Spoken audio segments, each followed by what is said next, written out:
Actress Meena அவர்களோட பொண்ணான நைனிகா அவர்களோட 10th மார்க் எவ்வளோ அப்படிங்கிறது சமீபத்தில் வெளியாகி சோசியல் மீடியாவில் வைரலாக போய்கிட்டு இருக்கு. அவங்க எவ்வளோ மார்க் எடுத்திருக்காங்க அப்படிங்கிறது தான் இந்த ஒரு வீடியோவில் நம்ம பார்க்க போகிறோம். மீனாவோட பொண்ணான நைனிகாவை நம்ம எல்லாருக்கும் ரொம்பவே நல்லா தெரியும். விஜய் சாரோட தெறி படத்தில் நடித்ததன் மூலியமா தமிழ் இண்டஸ்ட்ரிக்கு அறிமுகமாக இருந்தாங்க.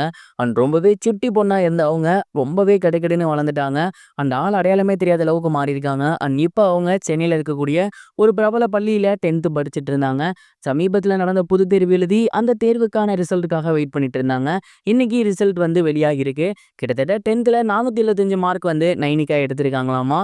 அண்ட் இந்த ஒரு மார்க்கை மீனா அவர்கள் கொஞ்சம் கூட எக்ஸ்பெக்ட் பண்ணவே கிடையாது. கடந்த சில வருடங்களா அவங்களோட பொண்ணு வந்து ஒரு சில ரொம்பவே கஷ்ட காலங்களை கடந்து வந்திருக்காங்க அப்படின்னு தான் சொல்லணும். குறிப்பாக சொல்லணும் அப்படின்னா அவங்களோட அப்பா மறைவு. அண்ட் இந்த மாதிரியான விஷயங்கள்லேருந்து மீண்டு வந்து அவங்க நல்லபடியாக படித்து இவ்வளோ மார்க் எடுப்பாங்க அப்படின்னு அவங்க நினைக்கவே இல்லையாமா.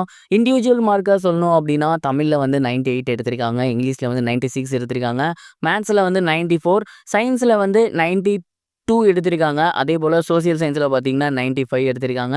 ஓவராலாக கவுண்ட் பண்ணி பார்த்தோம் அப்படின்னா 475 வரும். அண்ட் இந்த ஒரு மார்க் அப்படிங்கிறது உண்மையிலேயே ரொம்ப ரொம்ப சூப்பரான ஒரு மார்க் அப்படின்னு தான் சொல்லணும். அண்ட் இந்த ஒரு மார்க் சமீபத்தில் வெளியாகி சோசியல் மீடியாவில் ரொம்பவே வைரலாக போய்கிட்டு இருக்கு. ரசிகர்கள் எல்லாமே தொடர்ந்து நைனிகாவுக்கு வாழ்த்து சொல்கிறதோட இந்த அளவுக்கு பெரிய பொண்ணாக வளர்ந்துட்டாங்களா அப்படின்னு ஆச்சரியமாக கேட்டு வந்துட்டு இருக்காங்க. இது ஒரு புறம் இருக்க, நடிகை மீனா விஜய் அவர்களோட சேர்ந்து ஒரு படம் கூட நடிக்கவே இல்லை. ஒரே ஒரு பாடலுக்கு மட்டும்தான் அவங்க ஆடிருந்தாங்க. இது குறித்து அவங்கள்ட்ட கேட்கும் போது அவங்க என்ன சொல்லியிருந்தாங்க அப்படின்னா, உண்மையிலேயே எனக்கு விஜய் சார் கூட நடிக்கணும் அப்படின்னு அவ்வளோ ஆசை. அஜித் சார் கூட நடிக்கணும்னு ஆசை. அஜித் சார் கூட 3 படங்கள் பண்ணிட்டேன். பட் விஜய் சாரோட படங்கள் வரும்போதெல்லாம் கண்டிப்பாக நான் ஏதாவது வெளிமாநிலத்தில் புக் ஆகிருப்பேன், வேறொரு படத்துக்கு புக் ஆகிருப்பேன். இதனாலே அவர் கூட நடிக்க முடியாமல் போயிருச்சு. அதே போல் அரவிந்த் சாமி சார் கூடயும் நடிக்கணும்னு ஆசை, அதுவும் நடக்க முடியாமல் போயிருச்சு.